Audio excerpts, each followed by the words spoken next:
Netcasts you love. From people you trust. This is Twit.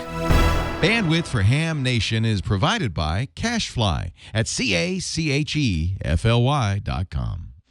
This episode of Ham Nation is brought to you by Audible.com. To download a free audiobook of your choice, go to audiblepodcast.com/hamnation. By DX Engineering. DX Engineering offers practically everything you need to outfit your shack, plus the fastest shipping in the industry.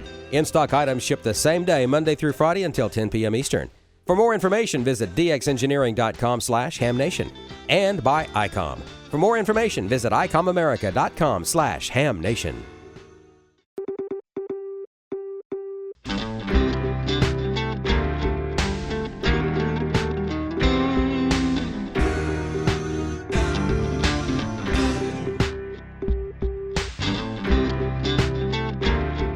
This is Ham Nation, episode number 220, October 28th, 2015. It's all about shortwave. Hello, everybody. It's almost Halloween. This is Bob Heil. I have all kinds of fun time guests with me tonight, so don't turn the dial, because we have some great stuff. We're going to talk about shortwave transmitters, big ones, from TWR, and we're going to talk about Heathkit. I know there's all kinds of rumors that it's in, out, up, down. I have the scoop here, so we're going to visit a little bit there. Don is here and got his camera fixed. Don, how are you doing? Are you looking good? Well, thanks. I'm on the MacBook tonight, which is different. Normally, I'm on the nice Logitech on the Windows machine, but it was a hardware issue. Apparently, I reinstalled the drivers last week and it was working. And then Sunday, I went to do the Newsline video and it wasn't working. So I had to get out the MacBook and figure out how to do all that. Anyway, long story short, I've got a warranty claim in on it's got a 2-year, Logitech has a 2-year warranty on the Logitech cameras, and it's only 5 years or 5 months old rather from the lightning strike. So I'm waiting to hear from Logitech, and hopefully they'll send me a new one, Bob. And we've got Dr. Tamitha this week, too. So look out for that. She's on the way. Look at my finger right there. We have 2 docs tonight. Okay. That's great. Let's go down and see what's happening in Costa Mesa. How you doing, Gordo? You all right? We are fine. We're getting ready for Halloween, and happy Halloween to the chat room and to everyone. Bob, back to you. Well, you look wonderful, and we'll come back to you just a second. But talking about chat room, if you follow the show, you know that Amanda and Jeff are moving the next couple of weeks. So Valerie is sitting into the chat room. She'll be back down at the bottom of the show here, and she's taking your questions. So everybody, give her some good questions for us all. So Valerie, thanks for filling in tonight. Well, let's see what else Gordon's got. I know he's got some slides, so let's see what you have from Costa Mesa, Gordo. Okay. Well, from Costa Mesa, we have Arizona right after the big Pacificon ham radio convention 2 weeks ago that several of our team members were at. Arizona, everybody said, oh, that's a small one. That's just a little state convention. But here's the inside track. And Brian, if you want to go ahead and roll the short shots. First of all, anytime you work a small convention, you're working with dealers and exhibitors that are going all out. You won't find a Kenwood, Yaesu, ICOM, Malenko, or one of those there, but you will find dedicated mom and pop exhibitors at these smaller state conventions. And as we travel to Kingman, Arizona, we have some great landscape out there. That mountain was trying to tell us something, but as we found out, Kingman, what a wonderful city. And we'll try to the Route 66, and we were on again and off again on Route 66. Boy, Bob, when they had the Route 66 on the air, what a great route to commemorate.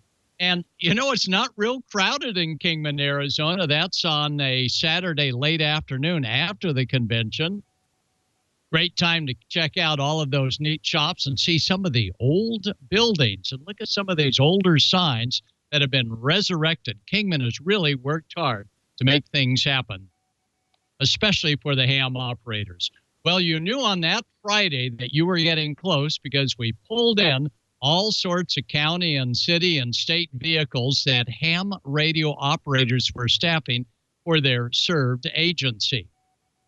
And whenever you do these smaller conventions, go in these vehicles because you're going to find that many times some of these smaller cities will outdo what some of the bigger cities have.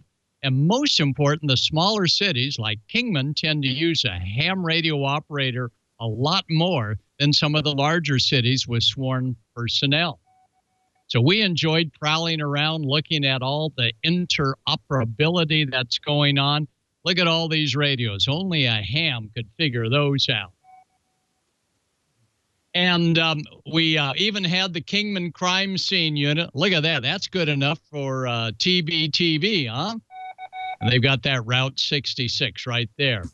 And many of the ham radio clubs brought in their communications vehicles. And, you know, you sometimes don't see this at the big conventions. They don't make room for the little guys. Well, let me tell you, this was great to see this great communications vehicle out front of the ham radio center where all the activity was taking place.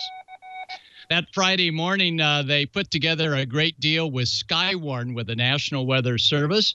And the HamFest chairman and chair lady, Bill and Tammy Smith, this is all their job to get all of the teams organized. And they had so many different radio clubs. I don't dare mention them all because I may miss one. But let me tell you, what a great team to work with, Bill and Tammy Smith, active ham radio operators. Well, we first wanted to check out the swap meet because you can't have enough antennas or weird stuff. And when you go to these smaller shows, you get some really strange stuff. So I encourage all of you, do a small show. And you'll probably bump into AC. Anybody out in the Southwest knows AC. What a fun guy. That's AC on the left. Life is good when you have a great ham radio station like mine. And AC, we see him here. He's all dressed nice and cool. But at Quartz Fest, well, it doesn't get that cool. He warms up with some extra paraphernalia. But come to Quartz Fest in 2016, and you'll see AC and his green palm tree lit up at night as the big welcome for Quartz Fest 16. Vendors, you know, these vendors travel hundreds of miles to go to some of these smaller shows. Their vehicles are absolutely loaded down with tables and stuff. But before we went inside to see the stuff, we had to do a little outside looking. And you find stuff at these smaller ham fests that outdo what the bigger ham fests have for swap stuff. And let me tell you, you want a thick-walled mast. Well, they probably have this at DX Engineering, but they were literally giving away this stuff. Well, I think that would hold an antenna or two against the wind. Look at the thickness of that inner wall. Wow, wow, wow. This is the setup outside by Radio World. We'll get it right. And look at some of that great gear. Some looks like swans and an SGC and just neat stuff that you'd only see at probably a smaller ham fest. And what's a ham fest without our military surplus communications guy? And, you know, we sort of, yeah, that's sort of funny. No, he's talking Skywave on 75 meters. And no telling who he's talking Skywave to, maybe another military station somewhere else. But his gear was live. And the neat thing about these ham fests is it's fun to see the live setup. American Radio Relay League there at the Kingman Ham Fest, and they were doing a great job. They were getting loads of signups because, you know, it's getting down to the time that dues are going up. So if you are a paying member, and I sure hope you are, get those dues in before they go up. An ARRL section manager, Robert Spencer, was there to greet everybody, and he did a fine presentation. They had a neat overhead projector, actually mounted on the ground, but overhead, and all the facilities, a PA system. Just because the Hamfest is small doesn't mean that it cuts back on stuff. Now, when we talk about stuff, Pat, Joyce, Doug, and Kip, they outdid themselves, and that's not everyone in the photo that I mentioned. because I don't have everybody's name, but look at all the stuff that these small guys bring to these small conventions for a big display. I mean, if ever you're looking for weird stuff, go to the smaller state conventions or local conventions or swap meets, little half-day swap meets, and marvel at all that the individual swap folks will bring to sell and look at. And if you have kids, some of the exhibitors will take good care of them. That's Roger of Wired Communications. He's the LED guy, and what a character. He and Kimmers had everybody laughing by doing all sorts of fun stuff with the miles and miles of the LEDs. And there you see a close-up of the light-emitting diode strings. And he's got some rock-bottom prices at Wired Communications. And he's got waterproof ones, too, for vehicle. There's Kimmy, and she's taking good care of the customers at the big, must have been 40 feet of Wired Communications booth space. And here's Susie talking to one of the Wired customers. We've got our books out there, and, of course, all those LEDs off to the left side. And it's fun because these smaller conventions give you more time to rub elbows and just talk with neat people. Need a capacitor? There are gazillions. And Kingman had no shortage of stuff. Some of the smaller exhibitors brought big exhibit stuff, such as the great line of all the new LED meters and amp meters. We also had a great display of Alpine antennas, and they were running up and down. They're motorized for big RVs. And beside the Alpine antennas, just tons of stuff for you to choose. Now, this is the Hammerslegs get-together, husband and wife team. Dick and his wife traveled to gazillions of ham shows almost every weekend. They set out all of these boxes, and they make it happen. Same as some of those folks on the East Coast and the Midwest. What a job. This one even brings their own tent to some of the ham fests. If you're looking for an LED light that is about 2,000 lumens, you'll only find them at the smaller ham fest. He actually probably had the most flashlights I've ever seen at the 1,000 to 2,000 lumens level. And that's Pat. Yeah, Pat's all smile. She's getting ready for Quartz Fest. But look at all the stuff at a small convention where they do a huge job of bringing in stuff for those conventioneers to look at. So don't judge a convention by either how big or small it is, but the exhibitors that bring in stuff, including good stuff from Ham Source that has voltage Anderson connections and voltage monitors. All of this was hooked up and live.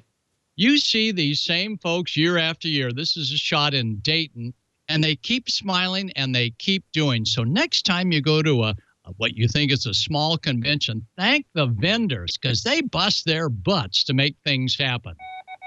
And he looks pretty happy as well. At this Kingman Ham Fest, they had some great grand prizes, some transceivers, and the grand prize guys are keeping track of everything. Look at that nice convention hall. Floor was nice and clean. The weather wasn't hot. They had air conditioning if we needed it, and we didn't. They were ready. Testing, very important. Here was the outside test area, and because the weather was just breezy and nice, it worked out super, and they had about 25 go through the examination process. And after they go through the exam and get their certificate of completion, of passing, they'd come over to my booth, and we would give them the Gordo diploma.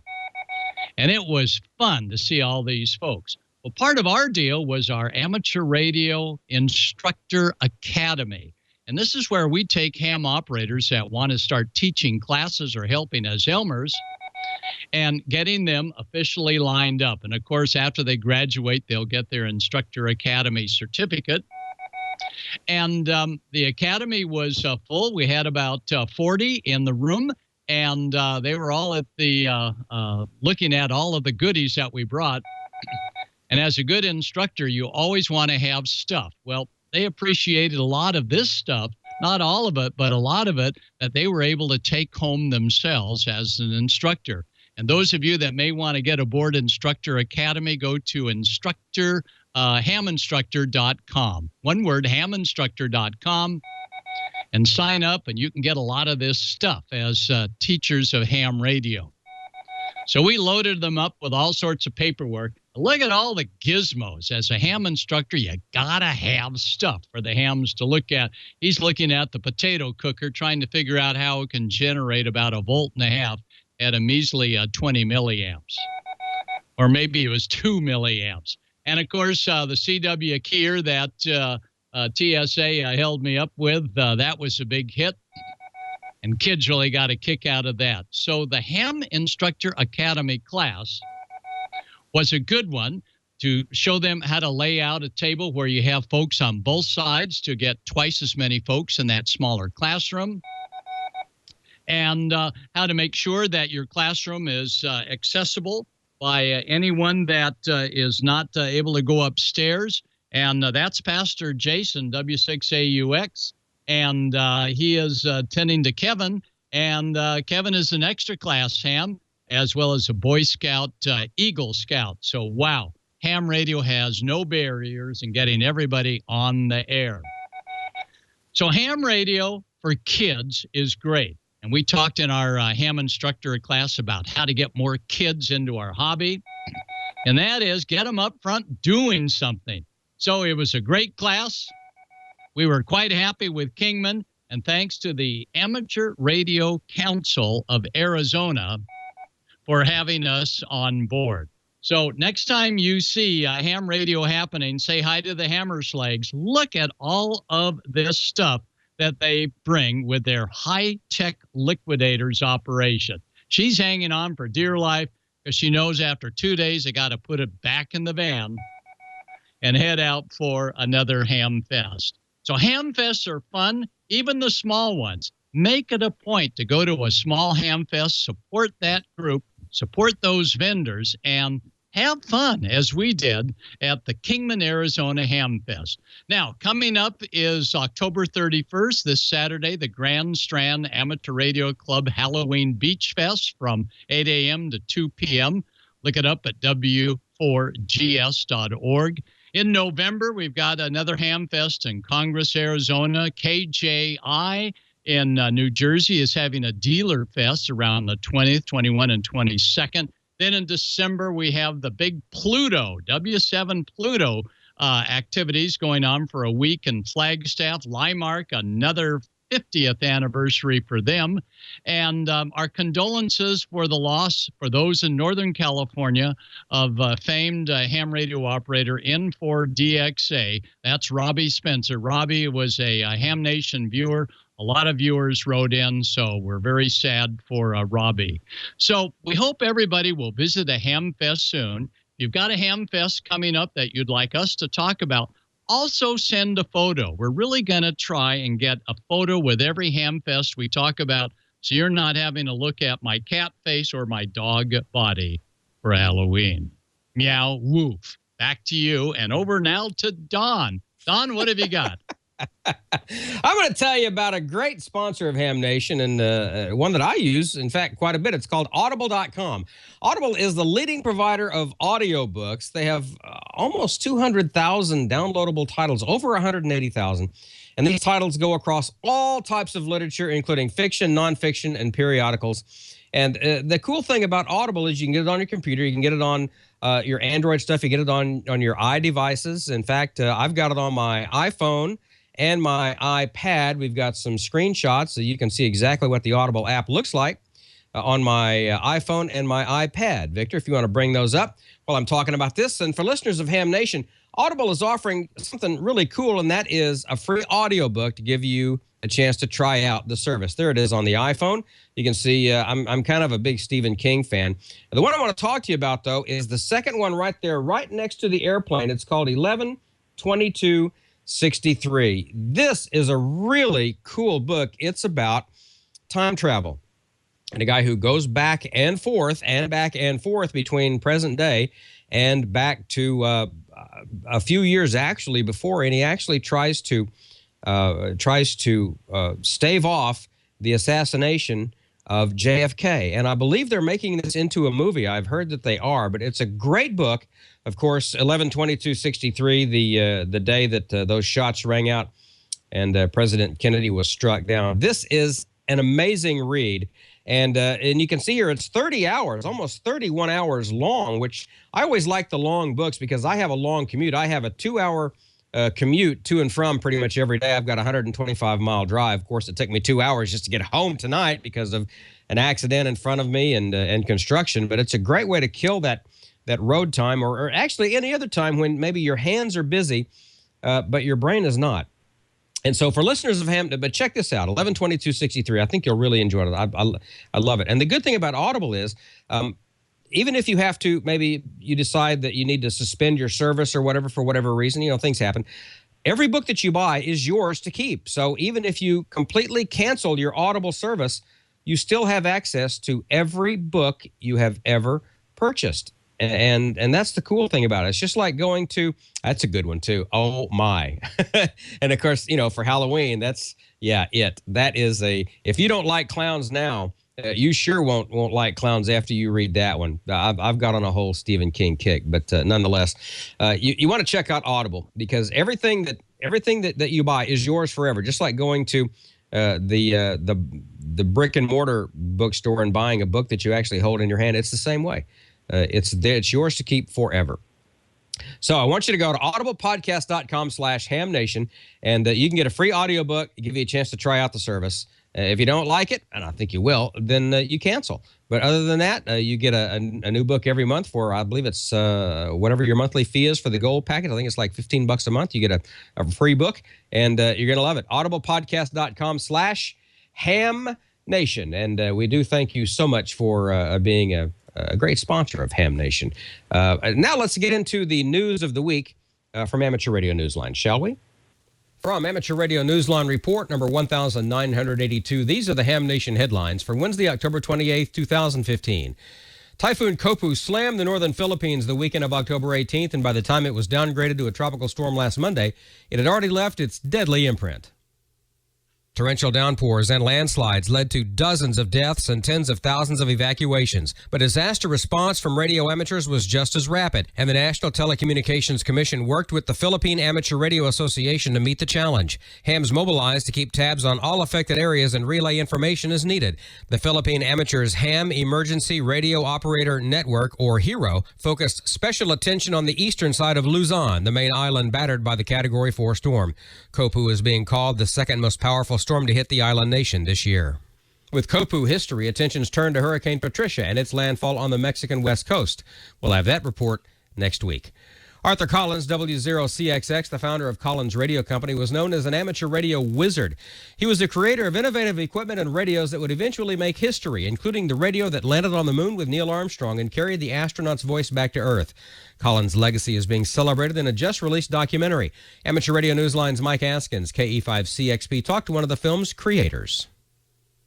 The Arthur Collins Legacy, A Culture of Innovation, is a 24-minute documentary that includes interviews with the people who knew Art Collins best. Collins has been called the most underrated technical innovator of the 20th century. We spoke with Bob Hobday, N2EVG, about his involvement as executive producer, about the documentary, and what the filmmakers were trying to achieve. What we did in the documentary was capture how Art Collins was able to infuse his dedication to quality and his dedication to advancement of technology in Collins Radio. And we've done it by interviewing those people that worked for him and how it allowed them the freedom and encouraged them to make the advances that came out of Collins Radio. And Bob, now that the movie has debuted, can we get a copy on DVD? They are available by writing to the Antique Wireless Association, P.O. Box 421, Bloomfield, New York, 14469, and they will be for sale for $15. If you would like more information, you can visit Collins Radio Heritage Group's website, collinsradioheritagegroup.org. Hams who ordinarily might be more preoccupied with the solar cycle kept their eyes fixed earlier this month on more terrestrial cycles, in this case more than 1,000 two-wheelers, during the 41st annual Mount Dora Bicycle Festival in Florida's Lake Country.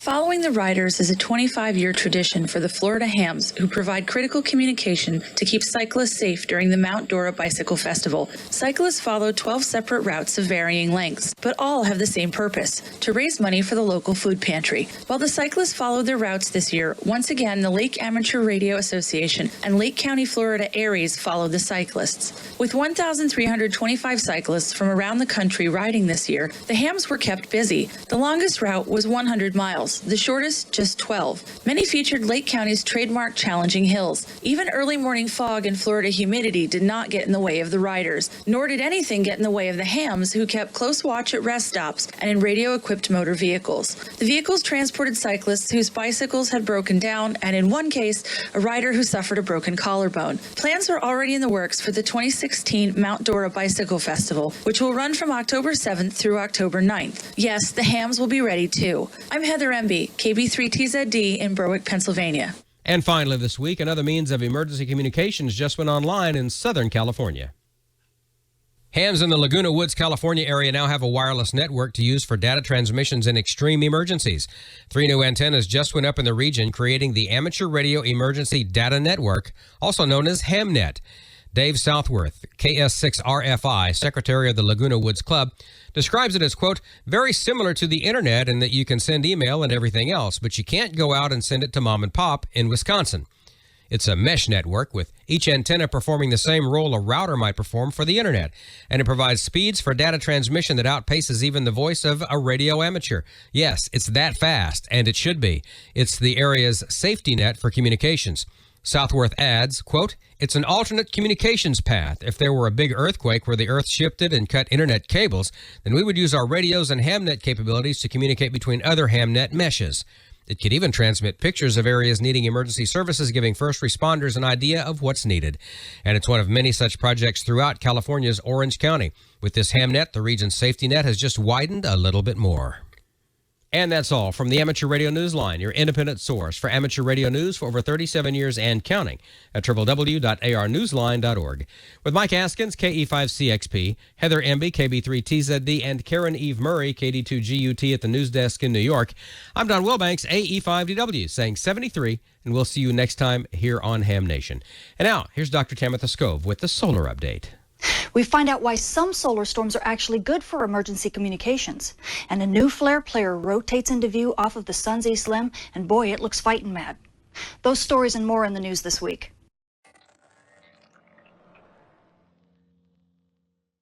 The sun's activity is actually declining a bit this week, mainly because regions 24, 34, 36, and 37 are rotating off of the west limb. These have actually combined to bring us a kind of a 1-2 punch in a solar storm that we thought was going to give us some aurora, but it actually turned out to be a bit of a fizzle. I'll talk about that in a minute. Meanwhile, while they're rotating and we're saying goodbye to them, we actually have a new flare that we've been watching on the backside, and you can kind of see it off the east limb now. It's firing and spitting and just angry. I mean, this thing is rotating and it's not even in full view yet, and it's kind of really beginning to freak us out a little bit. So this is pretty cool. And meanwhile, we actually have another filament that looks like it might have just lifted off and given us a partially Earth-directed solar storm, but we'll have to give you an update about that in a little while. Switching to your M-flare threat meter, you can see the last time we had an M-class flare was back around the 18th. Since then, we've been kind of hovering just below the seafloor with a few pops and whistles here and there. We had that one eruptive flare you can see right there. That was that solar storm fizzle I was talking about. But since then, we've really kind of hovered right below the seafloor until about the 27th when things started to ramp back up, and that activity will continue to ramp up as this new region rotates into view. Switching to your solar storm conditions, you can see we've really not had that much going on since that huge solar storm back in early October. There's only been a few brief instances where we've popped up over storm level, mainly because of some high-speed wind. And then in about October 25th, that solar storm fizzle hit, and look what happened. Everything just dropped right off the map. Everything got very, very quiet, and it's because the solar storm was configured the wrong way to create aurora, but it actually quieted everything down. So it was perfect condition for the amateur radio operators, which was great timing, all things considered, because of that hurricane in Mexico. So it kept the ham bands clear, and I'm sure you operators absolutely enjoyed it, but don't get too spoiled because activity is beginning to ramp back up again. So what else does the sun have in store for us this week? Well, this is stereo A. It's our backside monitor. You can see here's Earth, here's the sun, and here's stereo A staring at the sun from behind. And what I want you to notice are two things. First, I want you to notice that dark equatorial coronal hole. That thing is rotating off and actually into view at Earth right now, and it might be bringing us some fast wind, maybe starting later in this week. But the second thing is look at this active region. This big bright thing, it is firing off solar storms. It is flaring. I even looked in the stereo data, and it's given us a particle radiation storm. And this thing is angry, and it is rotating into Earth view. That's the region that it seems to be farting and spitting stuff off the east limb when we were looking at it earlier. And if it continues to give us the show that it's been giving us on the backside, we are in for a stellar week. Returning to the disk, you can see regions 24, 34, 36, and 37 are now rotating off of the sun's west limb. And we're left with regions 24, 40, a dying 39, then a new one that's growing, and another one in 24, 41. This whole region right here, we've got little fits and starts of active regions. So we're watching these because they're kind of fast growing, but they're not really doing too much for us. But pretty much all eyes are going to be on that east limb region as it rotates into view. We don't really see much yet, but that's going to be changing in the next few days, and expect your flare activity to increase. Switching to your solar storm conditions and aurora possibilities over the coming week, we are anticipating a slight impact from a weak high-speed stream that should be hitting us on the 28th and 29th. NOAA is giving us about a 30% chance of minor storm at high latitudes over those days. At mid-latitudes, we're only expecting about unsettled conditions with only about a 25% chance of active conditions over those couple days. But as we move into Halloween, things look quiet right now, but we do have that solar storm that just got launched. We don't have any details yet as to whether or not it might be partly Earth-directed. If so, expect these numbers to change, especially around Halloween and into the beginning of the month. Switching to your solar flare and particle radiation storm outlook over the coming week, NOAA is only giving us about a 10% chance of an M-class flare over the coming days because right now there really aren't any M-flare players on the disk itself. However, we do have that east limb region that is rotating into view, so these numbers will likely increase as the week continues. Meanwhile, we really don't have any threat right now for a particle radiation storm, even though we have those other regions rotating off of the west limb. They were only firing C-class flares at the time, so we're not really expecting any particle radiation storms, so we should be in the clear. So although we say goodbye to a few regions leaving the disk right now that actually brought us a little bit of activity, we're actually very excited as we look towards the east limb with this new flare player that looks like it's so angry. It's giving us dazzling displays already, and it's not fully into view. So what this may mean is that we may have some more M-class flares on the way. We may even have some solar storms, and who knows, maybe even a particle radiation storm. It's hard to tell yet. So our eyes, we're fixated on this region as it rotates into view, and that means you amateur radio operators, expect your noise floors to rise, and you aurora photographers, keep your fingers crossed that we might actually get some solar storms once this thing enters Earth's strike zone. And also, that new solar storm that just lifted off a little while ago, we don't have any information about that yet, but I will keep you guys apprised to see whether or not this thing might be partially Earth-directed. So keep your fingers crossed. I'm Tamitha Skov. Thank you for watching. It's a shame we can't get her to come out of her shell, isn't it? She's very subdued, that Dr. T. And thank you so much, Dr. T, for being a part of Ham Nation. By the way, last week was her birthday, if you didn't hear. Not this Monday that just passed, but last Monday was her birthday. So happy birthday, Dr. T. And let's check in with another doctor now who has a very special guest, and that would be Dr. Bob. All right. That is just so great when she comes on and gives us all this wonderful information that tells us our transmitters are going to work or not going to work. They're going to work, but are the antennas going to do something? And we never know, but she helps us along the way.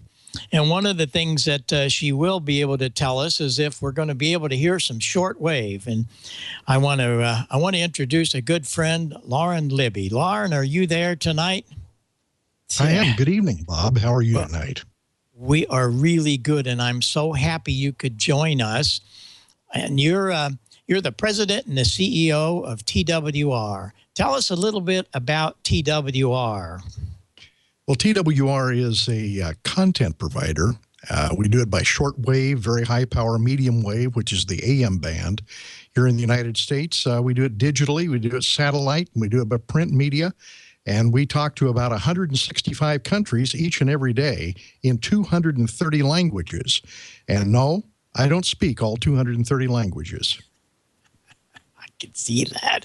I can understand that well. Well, we've got a few pictures, and we're going to take a look first at the whole entrance, I guess. So tell us a little bit about what we're seeing. We'll run these by about 10 seconds apiece, and let's see what you got here.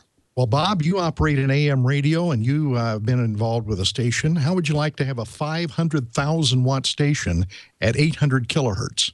This is TWR Bonaire, 4 towers, and you see the transmitting station in the background that covers all the way from Cuba to Brazil at night. And this is Swaziland. In Swaziland, we have shortwave transmitters. Those are 3 100,000-watt transmitters that go into big log periodic arrays that talk to all of Africa. We also have 100,000 watts of medium wave at about 1120 kilohertz. And we speak to most of Africa every day. This is the station where you just saw the inside, and you're looking across at the transmitter hall. This is located in the Kingdom of Swaziland, and if you're wondering where Swaziland is, that is just to the east of South Africa. And we cover from there the entire continent of Africa. That's the wonderful thing, Bob, about shortwave. Now, this is Guam, and on the island of Guam, we have 2 250,000-watt transmitters and 2 100,000-watt transmitters. And these antennas are curtain antennas that develop about 22 dB of gain. Can you imagine using a moon bounce array on 20 meters? And that's basically what they are. And it's incredible the gain they develop. How would you like to have a feed line like this with open line feeders? This is on the island of Sri Lanka. We have a 400,000-watt AM radio station, and this is the coax that goes from the transmitter out to the antennas because of the extremely high power. And they can arc if you're not careful, and so those are open wire feeders. And things just look a little different when you're operating at high power, particularly in other countries. This is, if you want to see the inside of a real antenna matching, this is N7BHC. He's also Papa 47 VHF, and on the island of Bonaire, and this gives you an idea of some of the hardware and matching. How would you like to have those coils in your antenna matching unit? I mean, that'll take just about as much power as you want to put into it. That will take 100,000 watts of power and match the transmitter into the antennas. And yes, that's me standing in front of a 100,000-watt Nautel transmitter down on Bonaire. We're replacing that with a 450,000-watt transmitter, and we're just about ready to go on the air. Now, if you are interested in shortwave or actually broadcasting, this is in Venezuela. Radio Transmundial is our partner in Venezuela. And they broadcast from right outside of Caracas to the entire country, and they produce programming for that station on Bonaire. And you can take a look at the production facility. This is Bonaire just about Christmas time, and it's a photograph of the 4 towers. And, you know, for those of us that really appreciate radio astronomy and appreciate looking at the stars, it's absolutely incredible with those towers in the background all lit up. And what a radio station. That's beautiful. Now, Bob, this is the entire aggregate radio coverage. You will see we cover from Australia out across China into Europe, Africa, Latin America, and just about the only place that we really don't touch is here in North America. So we're known probably better outside of the United States than we are actually here in the United States. I remember going to Swaziland, putting my passport down, and the lady asked me, said, who do you work for? And I said, I work for TWR, Transworld Radio. And she got up, shook my hand, and said, I'm a listener. Welcome to our country. And it's rather unique operating as an international broadcaster. Well, the facility looks incredible, and I can imagine what you can do with that kind of power, but of course, not legal on the ham bands, although there might be a few have antennas like that. I can guarantee you, beautiful thing. I really appreciate Bob, seeing I can some tell you 100 watts into 22 dB gain antenna on 20 meters is a real DX machine. I know, I've done it. Well, I would imagine that you have plugged a 100-watt ham radio transmitter into one of those antennas and tried some of that, huh? Yes, I have.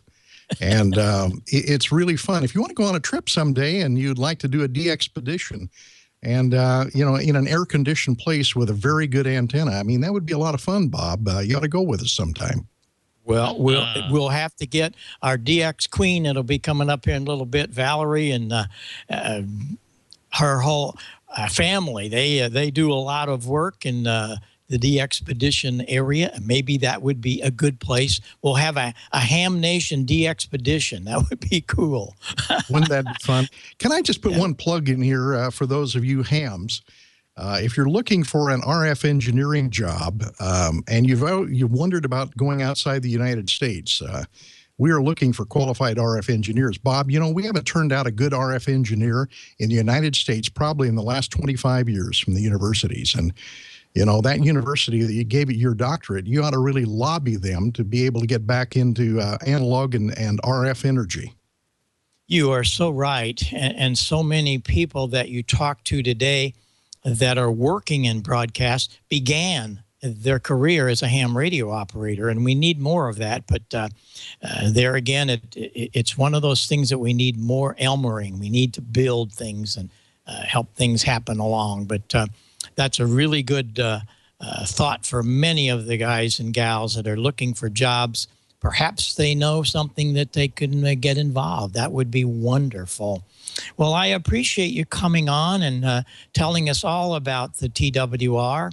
And what's the best place we can go listen here in the States? Yeah, I know you're digitally, but do you have anything at all on RF that we can hear in the States? Well, we do some short-form programming. I do a 1-minute program called Get Hope that's on about 100 radio stations across the United States. But if you really want to listen to the programming, we have 41 languages that are accumulated on our aggregate digital platform. And just download TWR 360, TWR 360 on either your Android or your Apple iPhone. And you can listen to all of the programming that's there. In fact, you can listen to Germany. You can listen to live broadcasts all around the world. And it's a very, very interesting place to begin to listen to what's going on internationally. Oh, that sounds like fun. I'll have to make that happen. And I know that a lot of our viewers will want to do that too. Well, thanks for coming on and showing us all of the facilities. It's really beautiful. And we'll stay in touch with you and see what kind of DX we can pull by listening to Shortwave. Shortwave's where it all started for many of us, me included. So we'll be listening to some of your broadcasts. Thanks so much, Lauren, for coming, and we'll talk to you really soon. Have a great night, Bob. Okay, thank you. Well, we want to take a little minute here and talk about DX engineering. So let's see. You probably have something ready to go, don't you, Mr. Don? I do, as a matter of fact. Wow, can you imagine 100 watts into a 22 dB gain curtain antenna? Wow. And I'll bet you that if you wanted to build something like that, you could get everything you needed from DX Engineering, because DX Engineering is the go-to source for DXers and contesters. I mean, K3LR is in charge of the place. So what does that tell you? DX Engineering carries the highest quality equipment to make sure your on-the-air experience is the absolute best it can be. And their team is amazing. I was just down there a couple of weeks ago, and I met the whole team, and you're not going to find a more dedicated bunch. Believe me, they make the highest quality equipment. They make a lot of their stuff. I want to tell you about their building their coax here in just a minute, so don't let me forget that. But anyway, they carry and manufacture the highest quality equipment that there is to make sure that your on-the-air experience is the absolute best it can be. And they work hard to help keep things priced for the average operator. In fact, you can get Ham Radio Deluxe software for a special discounted price, $89.95, plus you learn 10 DX bucks from now until November 1st. So you need to get on that. It's a short-time offer. But installing HRD, the Ham Radio Deluxe software, is kind of like hiring an assistant for your shack. It'll work with your computer, interfaced radio, to automatically log the contacts. I use it myself. It's great. It's really handy if you're working fast during a contest, you're working by yourself. It means you won't have to decipher your late-night handwriting. You should see mine, even in the middle of the day. You can monitor and operate your radio from a computer screen. A Ham Radio Deluxe will turn your PC sound card into a digital interface. Compatible with most digital modes, CW, RTTY, slow scan TV, PSK31, just to name a few. And it also lets you link your radio to your rotator with the integrated rotator control package. So working DX and the satellites will be even easier than ever. Keep your beam headings saved and organized. It is very cool. It comes on a CD-ROM. You get a lifetime license key, full year of tech support, free upgrades to ensure that you're working with the latest version. And read up on Ham Radio Deluxe software at dxengineering.com. And if you need an amplifier, check out ACOM's line at DX Engineering. Serious contesters rely on these cutting-edge, high-performance amps, and they've done that for decades. Several models available. They cover HF and the 6-meter bands. You can see all the detailed specs and features on each at dxengineering.com. We were talking about antennas. How about the DX Engineering Skyhawk antenna? Great choice for long-distance contacts. In fact, there may not even be a better 20, 15, or 10-meter tri-bander on the market. It's a trap-free design. It gives you the best bandwidth, the lowest loss possible. Aluminum, stainless steel components give you the reduced weight plus the strength. Excellent corrosion resistance, years of trouble-free service. You can turn your little peanut whistle into a big gun with a pile-up busting Yagi, and it's manufactured and sold exclusively by DX Engineering. They help you do the best you can possibly do. Now, let's talk about this coax for a minute. I was there, and I saw how they make these things, how they high-pot test. And here's the attention to detail. The lady, and I'm sorry I can't remember her name, but she's soldering. She's got this huge... This soldering iron was big as my beer bottle here. I'm telling you, it was huge. And so she's soldering the coax on here, and she's soldering the PL plugs on there with their special PL plugs. And she looks at it and she goes, I don't know, I don't like this. Look at this. And I looked at it and I said, well, it looks fine to me. She says, yeah, but look, this is not quite the same as this. So she reheated it, reflowed the solder, and then of course, they have the shrink wrap with the glue in it and everything. And she put it under, it looked like a pizza oven. She put it on a little pizza oven, and it traveled, and it heated up the shrink tubing, and it sucked it all in. And she took it out, and she's looking at it, and she goes, oh, no, I got to heat this back up again. I said, why? She said, well, because the shrink tubing isn't quite, see how it's all the way up on this one, but it's like, and it was like a hair. It's a hair. I wouldn't have noticed it. You would have noticed it, but she noticed it. So she fired up the heat gun, and she reheated the shrink tubing, and she pushed it back up, and she burned her fingers in the process, pushed it back up, and she goes, okay, I like that. That's a lot better. This one's ready to go. Put it in the bag, heat sealed it, and off it went. That's the attention to detail at DX Engineering, and they ship faster than anybody else in the industry. You get your ground shipping order in by 10 o'clock tonight, 10 o'clock Eastern, Monday through Friday, and if it's in stock, it will go on a truck headed your way that night. Proven products, expert advice, DX Engineering helps you shrink the globe. Grab your catalog or shop online 24/7 at dxengineering.com/HamNation. Great people, a great company, and it all starts from the head back. Tim, K3LR, is in charge, and there's not a slouch in the bunch. I love them all. They're great. DX Engineering, thank you so much for your support of Ham Nation. Bob, you've been up there. It's a great place, and I can't wait till they start carrying Heathkit stuff. You think they're going to start carrying Heathkit? Is Heathkit really coming back? I want to know. Is it really? I've heard rumors. Yes, it is. I have a whole report, but we're running so long tonight. I'm going to save it to next week because I don't want to short this. It's an amazing story. Heathkit.com. Check it out. They've got some things happening. There's a new little receiver they got going and a lot of parts and things. We'll talk about it next week when I can really put the time to it. We've just run over so much tonight. But I want to get to Dale. Dale's got some really nice things, and we have Valerie waiting in the chat room, so we don't want to cut their time short. So we'll do the Heathkit, I promise, next week. So Dale, it's nice to see you back again, and how are you doing? I bet you got a lot of videos. I hope so. Hey, thanks, Bob. It's good to be back. And I got an email. I got an email from Val late this afternoon, after I got home even from work, asking if we were going to dress up for the Halloween tonight, and didn't have time to stop by get a new costume, so I dug out the pirate wig from last year. So we'll go with that this year. Tonight, an event video, a retirement community ideal for hams, and an educational shack tour from down under. Now, let's start by traveling to Madrid, Spain, for the Iber Radio 2015 convention. With the report, here's Etane, EA4, Golf India, Lima.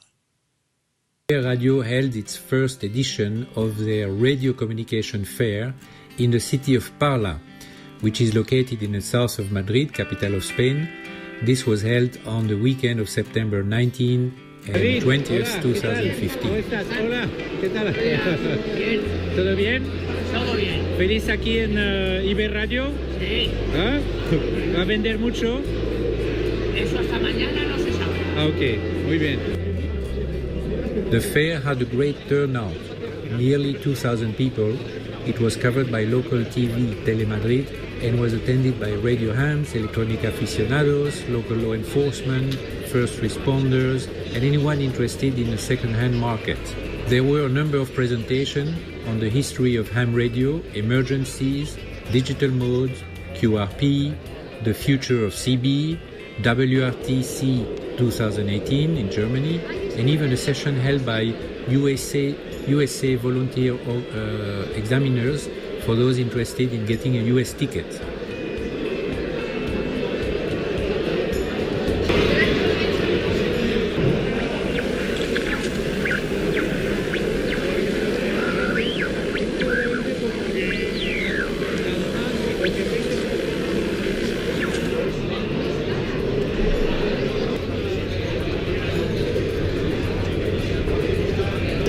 We are here in Iber Radio 2015 in the south of Madrid. It's a quite complete fair with all major manufacturers. So what did I get? I got a slim Puckett antenna, type of a J-pole made from a flat ribbon cable by Cuco. I think it's a local manufacturer. And I'm going to try to see how that improves my VHF and UHF transmission reception.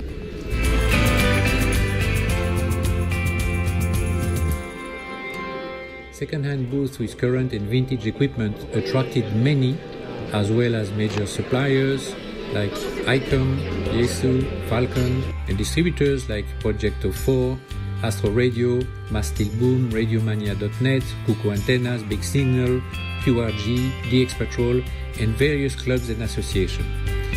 This is EA4 GIL in Madrid.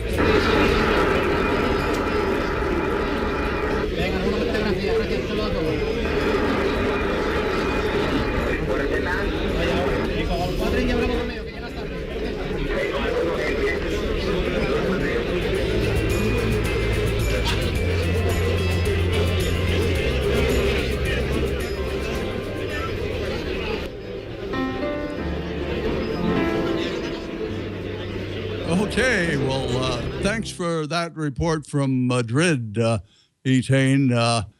Etane was a real trooper for us. He wound up redoing that video several times. Just this morning, he added the voice track for our Ham Nation audio listeners. So please do keep that in mind if you do submit a video. Well, just because it's time to move to a retirement community doesn't mean you must give up on amateur radio. Courtesy of a link from Brad Lee, W0VFT, we've got a report from Rick, W1HZ.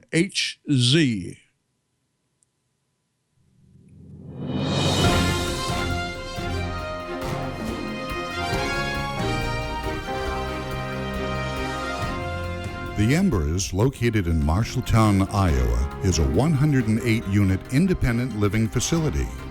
Among the many amenities offered to our residents is a library, year-round swimming pool, billiard room, movie theater, a completely redesigned dining room, a putting course, and our favorite, a world-class ham radio shack featuring a high-gain Thunderbird beam at 70 feet.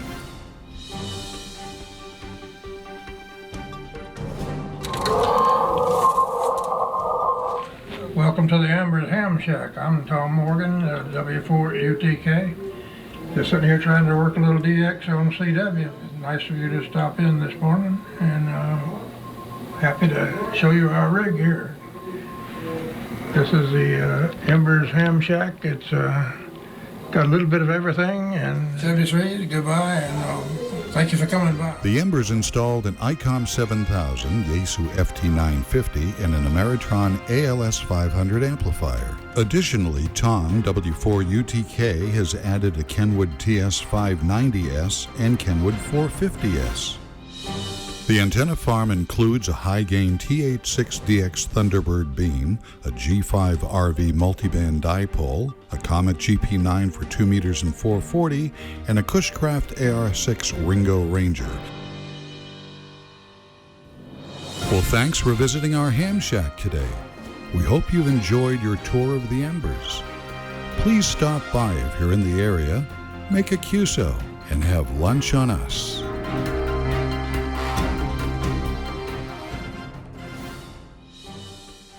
Well, thanks for shooting that video, Rick. And Brad, thanks for sharing it with us on Ham Nation. Well, we're going to wrap up tonight's videos with an educational tour of the Ham Shack Down Under. Michael, VK5Z Echo Alpha, shares quite a few tips for making your ham shack functional and fun. Here's Mike. Hi, this is Michael, VK5ZEA from Port Lincoln in South Australia. Welcome to my shack. Here's a wide-angle view of my operating position. It doubles up as a minor repair bench as well. I can do small repairs and project work here. Under my desk, I installed a handy shelf for instruction books, reference manuals, and component storage. You can never have too much shelf space in your shack. Here's a close-up of my main operating position. That's the IC7100 control head. The transceiver is up in the shelf there on the left. Going along, we've got a Kenwood TS140S, and further on a TS130S, bit of a retro rig, and below that a Kenwood TS50. A recent addition to my shack is the Rotel SM1000 Smart Mic. It allows you to add the open source Codec 2 based FreeDV digital voice mode to any HF radio. It's an amazing device. The right hand side of the shelf is the ancillary VHF and UHF end. Not sure how I'm going to mount these radios, but I need something that's flexible and nothing too permanent. The shelf that sits on top of the desk is made from 18mm MDF. There's several coats of polyurethane on there. That provides a hard and durable finish. It sits on 15cm high furniture legs, and it's held to the desk with this turnbuckle arrangement. That's tight. That's not going to go anywhere. You can also see the LED light strip under there as well. This is the computer operating position here. Got some JT65 happening. And you can see the second screen. All I do is look up, and I can see the second screen up there. As you can see, the desk sits away from the back wall by around 60 centimeters. I always wanted access behind the desk for cabling and maintenance and just ease of use. This is the beauty of having the design of this desk away from the wall. I can get to the back of my rigs without any trouble at all. I don't have to reach behind. I don't have to pull the equipment out. I can just walk around behind the desk and it's right in front of me. It's just so convenient. Behind the desk, you can see some of my cable management solutions, or lack thereof, as the case may be. I've got this cable basket hanging from the underside of the desk. I've also got slotted ducting on top of the desk, and you'll also notice there are holes underneath for cables to drop through from the ducting to underneath. Hidden away behind the desk is my main power supply. It's a 13.8 volt, 30 amp switch mode unit designed for radio communication systems. It's very RF quiet. It also maintains my backup battery. For power distribution, I use a Rig Runner 8012 power board. There's still a little bit of daylight outside, but I've closed the drapes and I've turned off the main room lighting. So this is what it looks like at night. And underneath, you can see the shelf is nicely illuminated with an LED light strip as well. Thanks for watching, and hopefully I'll talk to you on air. 7-3 from VK5ZEA. Very good. Thanks, Michael. I'm sure the new hams out there picked up quite a few tips there about how to build their shack. Well, that's it for tonight. We look forward to seeing your shack soon. Next time, we'll try to have another compilation of Show Me Your Shack. We still have room for yours, so send your photos and the links to your videos, by the way, to HamNationVideos at twit.tv. Well, Val's up next. Can't wait to see her costume, and she'll have questions from the chat room. But first, let's check out the latest from ICOM. The fall season kicks off a fun time of the year, contesting. Whether you just jump in for a few hours or plan your week around the weekend strategy, ICOM has you covered. Contesting on a budget? Check out the IC7410, 32-bit floating point DSP unit, all mode, SSB, CW ready, AM and FM, and plus 30 dBm third-order intercept point to clearly receive the weakest signals. ICOM's IC7600 has your window to the contest, the Spectrum Scope, LED backlighting on an ultra-wide 5.8-inch display, dual watch on the same band, advanced DSP technology, and 3 IF roofing filters. For low-power category performance, just drop down the power to meet your low-power requirements with ICOM's IC7700. Spectrum waterfall display on an impressive 7-inch color LCD, audio scope function for AF observation, and direct remote control operation with ICOM's RS-BA1 software. And with ICOM's IC7851, when running with the big boys, you'll be leading the pack with all the pile-up breaking frequency running tools at your fingertips. 1.2 kilohertz optimum roofing filter, new local oscillator design with improved phase noise, and several Spectrum Scope enhancements. Make sure you visit icomamerica.com/amateur for more information on ICOM's selection of contesting rigs. And check out icomamerica.com/hamnation for the weekly ICOM drawing. You can win swag like t-shirts and hats and all kinds of cool stuff. But also there is a monthly grand prize drawing for a radio. And for the month of October, you still have time to get in and get registered for the ID880H. Dual band mobile transceiver D-Star. It's the mobile companion to the ID80AD D-Star handheld. It's a great radio, and you can win it.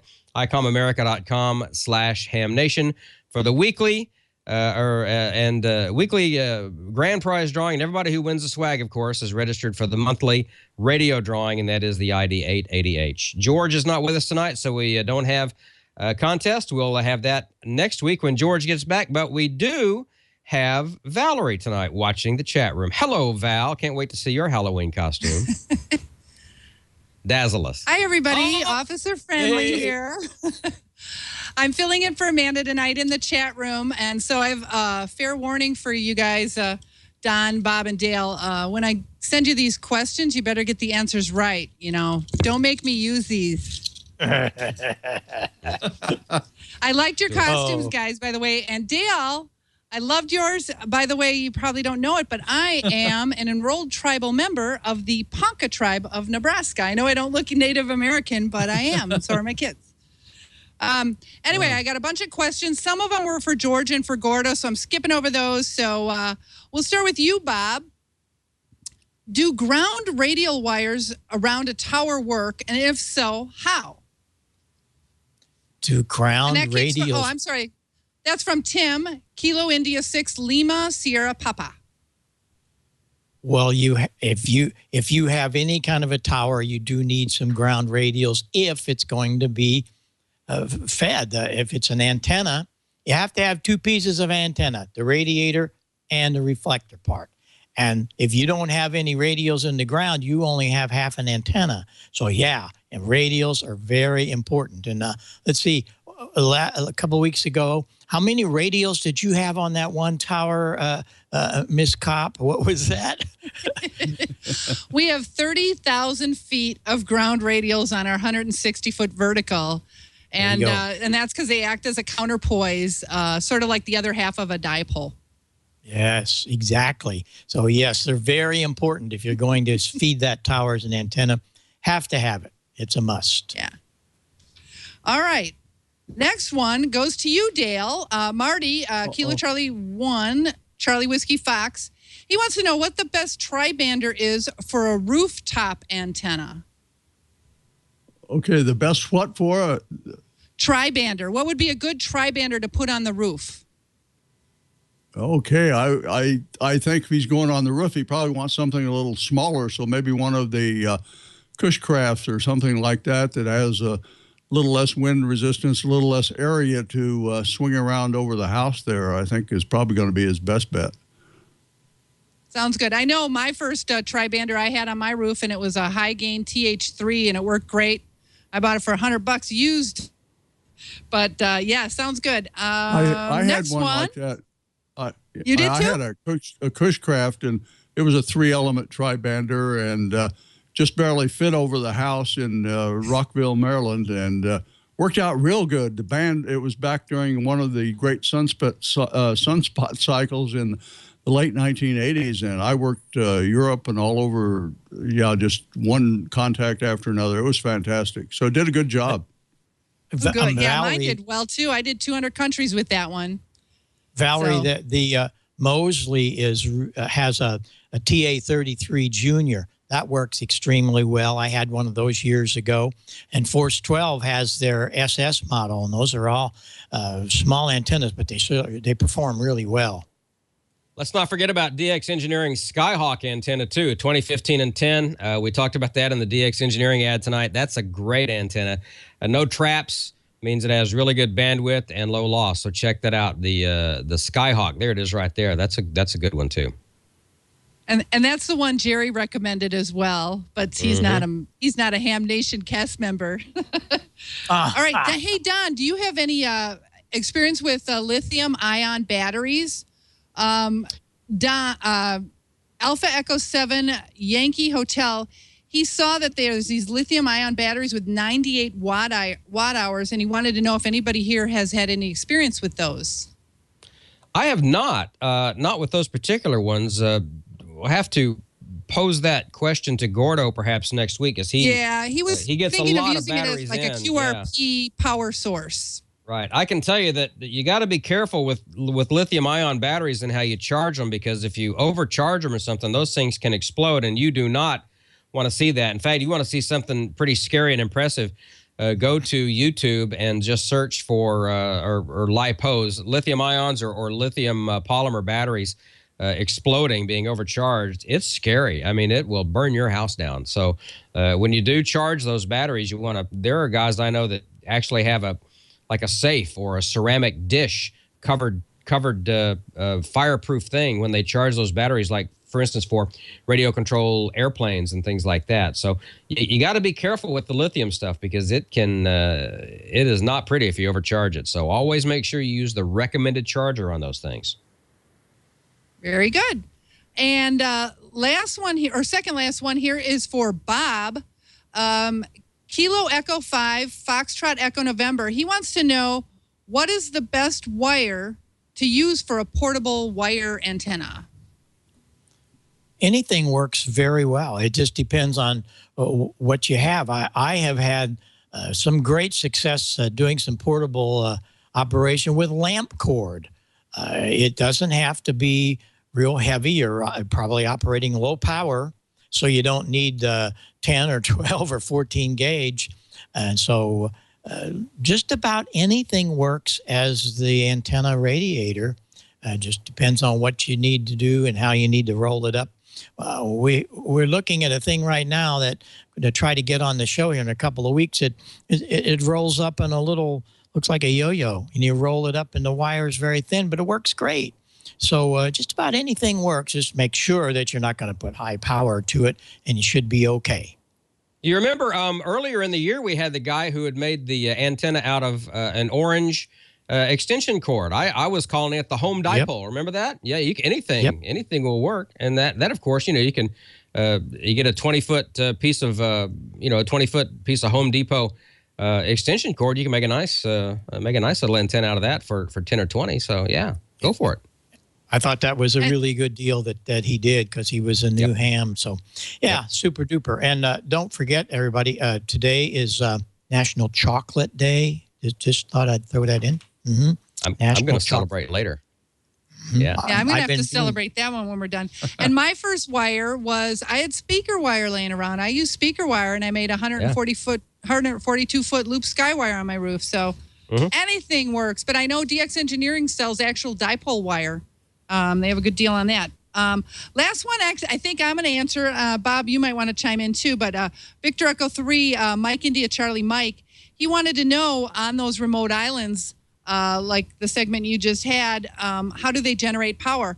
Well, I know from Jerry when he goes on these DXpeditions, a lot of these remote islands with small populations, they use those diesel fuel oil power generators. They're huge. And that's what powers the whole island. But maybe but Bob, when talking with Lauren, what they use there. Oh, that's exactly right. Caterpillar and some of the monster diesels that run the whole island. So, yep, you got that. You nailed that right. Oh, good. Well, that's all I've got for tonight. I had a lot more for Gordo and George, but that'll have to wait. And we do have the 20-meter net on 14.268. I did not see where the 40-meter net is right now, but a lot of people were saying 40 is really not in good shape tonight, so I'm not sure where they're going to be tonight. It's really in bad shape. I've been listening, and the frequency is clear, so we're going to fire up on 7278. Al is going through some flooding here this evening, and Mike is off. So I'm going to have the watch when as soon as the broadcast is over here. And then hopefully Eric, the King of Jersey, into KOJ will be on to help take some check-ins from the East Coast too. But we'll be firing that up as soon as we turn around and get to work. So we're going to try 7278 like normal. And, of course, the digital net's Echo Link on the Dewdrop-In conference server. That's node 355800. And the D-Star net on 14 Charlie, Reflector 14 Charlie. So make sure you participate in those as well. Val? All right. Well, you guys did great tonight. I didn't get to use my handcuffs. Darn it. Oh, the night is That's young. all I've got for tonight. I'll see you guys next week. I'm going to do a little follow-up on the beverage thing. A little stuff I couldn't fit in this last week, and plus I have a really cool interview. So you're going to want to stick around next week for my segment. Jerry is waiting, so just he is. I'll play with him later. Thanks with my very chocolate much. and my handcuffs.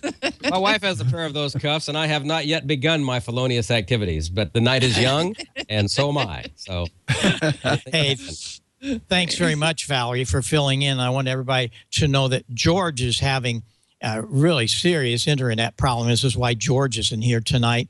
And thanks, Dale. And, of course, we always want Gordo in there. And really a lot of thanks to Lauren Libby for giving us the great pictures and the stuff about the TWR. I want to go check that out and listen to some of that shortwave stuff.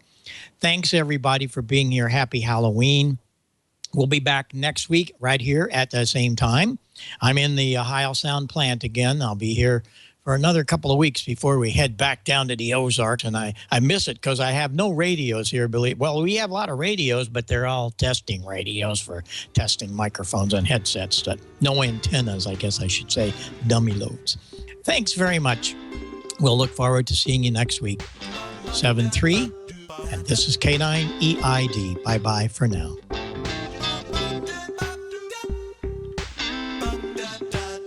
Ha ha ha.